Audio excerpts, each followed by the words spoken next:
meu amigo e minha amiga, seja mais uma vez bem-vindos aqui ao nosso canal. Pessoal, nós vamos demonstrar aqui 5 casos para vocês de exemplos de benefícios que foram reativados aí, benefícios antigos, tá? Então vale muito a pena você assistir esse conteúdo, porque pode ser algum dos casos que você está passando e você pode tirar como exemplo e utilizar e fazer o que essas pessoas fizeram. Por exemplo, para você reativar um auxílio de incapacidade antigo, é um processo que vai envolver diversos procedimentos e etapas, tá? Que podem variar de acordo com a circunstância de cada caso. A reativação de um benefício é possível desde que você demonstre aí que ainda preenche requisitos legais para recebimento desse benefício ou que houve um erro administrativo que levou à suspensão ou à cessação indevida. Então nós vamos lá, vamos mostrar esses casos dos segurados que conseguiram esses benefícios antigos e em diferentes situações, tá? Bom, o caso da Dona Maria, tá? Que ela conseguiu reativar um auxílio doença por depressão. Olha lá, Dona Maria era uma professora, foi diagnosticada com depressão severa. Isso aconteceu em 2018, por isso começou a receber o auxílio acidente. Após alguns meses de tratamento, ela apresentou uma melhora considerável. O benefício foi cessado pelo INSS após uma perícia médica. Isso está acontecendo direto aqui no Pente Fino. No entanto, em 2021, devido a um agravamento do seu quadro psicológico, ela precisou se afastar novamente do trabalho. Olha lá, isso foi em 2012, 18 que cessou, e em 2021 ela teve um agravamento. Ela tentou reativar o benefício por conta própria, apresentou novos laudos que comprovaram a piora da saúde mental. No entanto, o INSS negou seu pedido, alegando que não atendia mais o critério de incapacidade. A Dona Maria entrou com pedido de reconsideração, agendou uma nova perícia médica dentro do INSS e, com a ajuda de um psiquiatra e de novos exames atualizados, ela conseguiu comprovar a incapacidade, havia retornado. Após a nova perícia, depois de muita luta, o benefício foi reativado e ela passou a receber o auxílio doença novamente, mas tinha que continuar, né, nesse caso, o INSS acompanhando também esse tratamento. Então veja bem, pessoal, olha lá, ó. Hoje em dia a depressão, diz a própria Organização Mundial de Saúde, é a doença do século, tá? Teve o seu José também num caso de auxílio acidente cessado de forma indevida. O seu José, ele tem 55 anos, ele sofreu um acidente de trabalho e perdeu parcialmente a mobilidade do seu braço direito. Quantas pessoas não acontece isso? Ele recebeu o auxílio acidente por 3 anos, até que o INSS cessou o benefício em 2020. Olha lá, de 2017 a 2020, argumentando que ele estava recuperado o suficiente para retornar ao trabalho. O seu José ainda não conseguia exercer suas funções com a mesma eficiência devido à limitação do braço. Sem outra opção, ele buscou a reativação do benefício. Após apresentar laudos atualizados e passar por nova perícia, depois de muita luta também, né? Não é nada de graça, pessoal. Insistência, por exemplo, desrespeito da parte do perito, ele mesmo assim ele conseguiu demonstrar que a lesão, que a sequela que ele tinha era permanente e limitava ele para o trabalho dele. Bom, resultado, ele conseguiu, depois de muita luta, nem quase precisando ir para a justiça, ele conseguiu reativar o auxílio acidente. Reativação de aposentadoria por invalidez após uma recuperação temporária. O INSS tem muito desses casos. Seu Paulo, de 60 anos, ele passou por uma situação dessa. Olha lá, e aposentado por invalidez com 60 anos, ele não pode mais ser chamado para pente fino e revisão. Mas olha aí, ó, devido a uma doença cardíaca em 2019, após o procedimento médico de sucesso, sua condição de saúde melhorou, porque ele já vinha recebendo aposentadoria por invalidez. E o INSS suspendeu essa aposentadoria, considerando que ele estava apto a retornar ao trabalho. Veja bem, a pessoa afastada com problema cardíaco, aposentado por invalidez com 60 anos, passou por uma cirurgia e o INSS não quer dizer que nessas condições que não vamos. Uma pessoa aposentada por invalidez sai do INSS há anos afastado do mercado de trabalho com uma cirurgia cardíaca, é considerado apto para o mercado de trabalho. Bom, 2 anos depois, o seu Paulo começou a apresentar novamente esses sintomas graves da doença, impossibilitando-o de trabalhar. Ele entrou com pedido de reativação da aposentadoria por invalidez, mas o INSS de início negou, afirmando que ele não cumpriu os requisitos de concessão. O que ele fez? Ele entrou na justiça. Ele procurou a justiça, contestou a decisão, após passar por perícia judicial, que comprovou a reincidência da incapacidade, a aposentadoria por invalidez por determinação judicial foi reativada, ele voltou a receber o benefício e os valores retroativos, no caso, os atrasados. Então, veja como que funciona, pessoal. Quando não vai lá no INSS, não tem como respeitar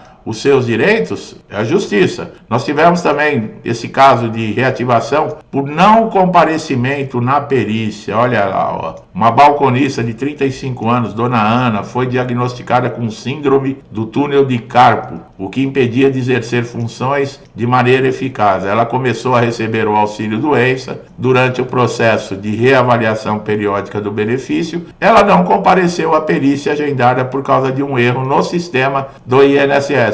Eu vivo falando, com questão de cadastro pessoal no INSS, para as pessoas verificarem pelo menos uma vez por mês, se possível uma vez por semana, por causa que pode acontecer problemas de cadastro dentro do sistema do INSS. O INSS suspendeu o benefício devido a essa ausência, mas quem errou foi o INSS. Essa senhora, Dona Ana, ela ficou por vários meses sem pagamento. Ao perceber que o erro era do INSS, ela agendou um comparecimento na agência, apresentou documentos que comprovavam que ela tinha incapacidade, continuava.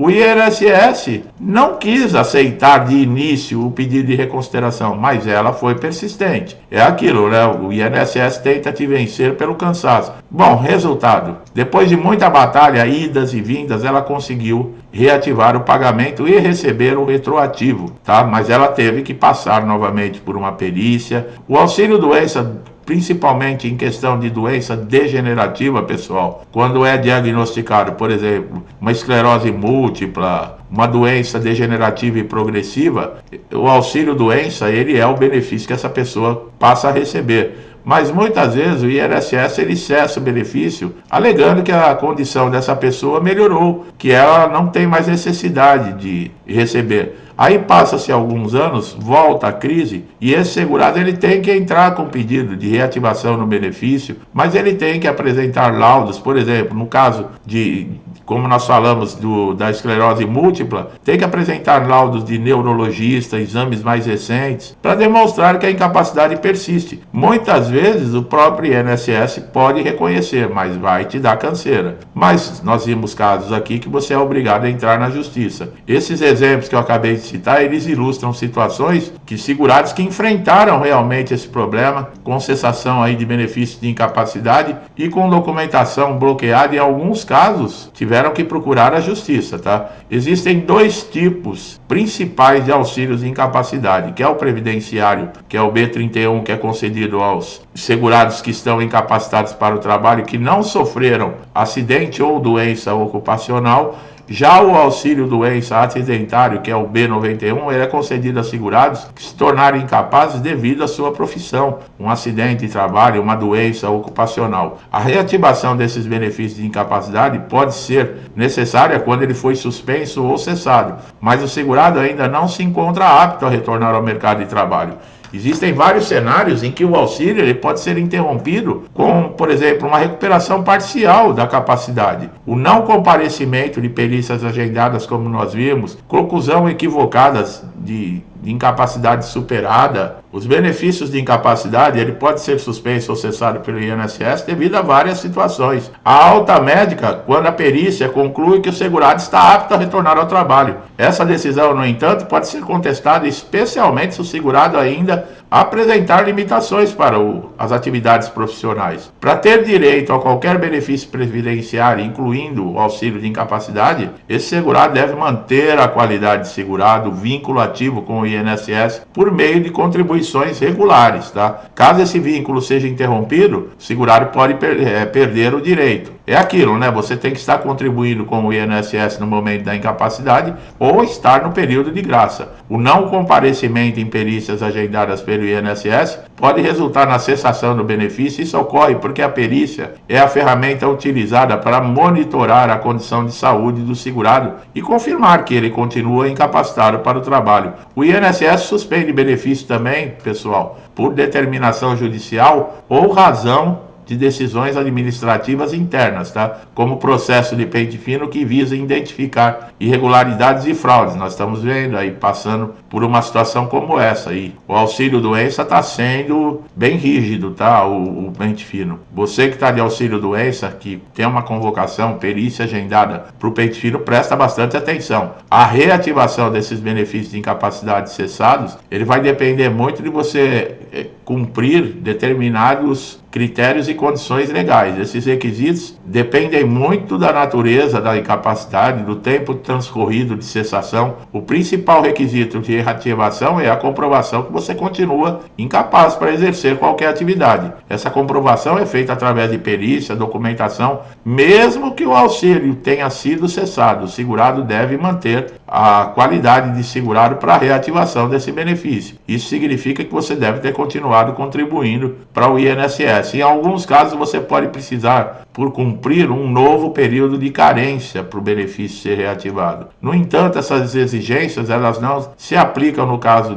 da condição anterior, se o segurado já tiver cumprido pelo menos 12 meses, tá? A reativação também, o segurado precisa solicitar formalmente essa reativação. O processo de reativação, ele envolve uma série de etapas administrativas, burocráticas, que são seguidas rigorosamente pelo INSS, e o primeiro passo, como nós falamos, é solicitar e agendar uma perícia, tá? Isso pode ser feito através do telefone 135 ou pelo portal Meu INSS. Documentação necessária, laudos médicos recentes, exames complementares, por exemplo, radiografias, tomografias, ressonância, atestados médicos que demonstrem a incapacidade, tem que ter o CID da doença, um relatório, por exemplo, dizendo por quanto tempo você já está incapacitado, como essa incapacidade atrapalha você desempenhar o seu papel, quanto tempo você necessita de afastamento. Tudo isso é muito importante você ter aí esclarecido nessa documentação. O INSS pode negar esse pedido se o segurado não tomar as medidas corretas, e nesse caso,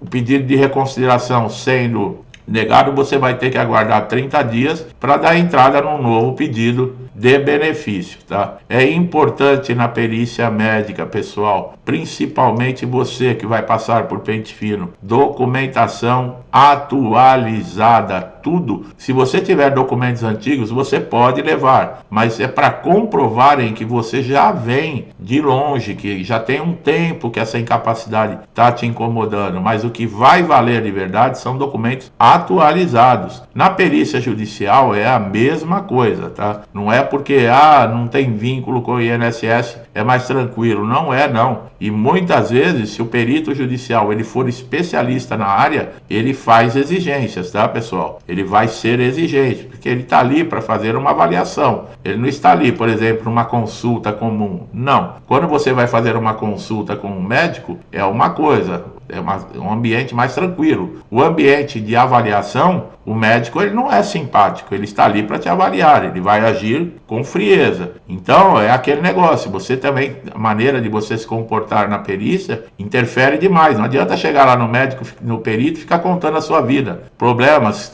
eu tenho problema de saúde disso, daquilo, falar 10 problemas de saúde. Não adianta, o perito não está interessado nisso. O perito está interessado naquele problema que está te incapacitando. Problemas com família, problema financeiro. Tem pessoas que acham que isso vai sensibilizar o perito, ao contrário. Isso pode causar um ambiente aí, tirar ele do padrão da perícia e ele te dispensar da sala e ainda negar o seu benefício por causa disso. Então presta bastante atenção, tá? Comportamento também é tudo. Com relação a benefício de auxílio-doença, vocês viram que tem 2 tipos, tá?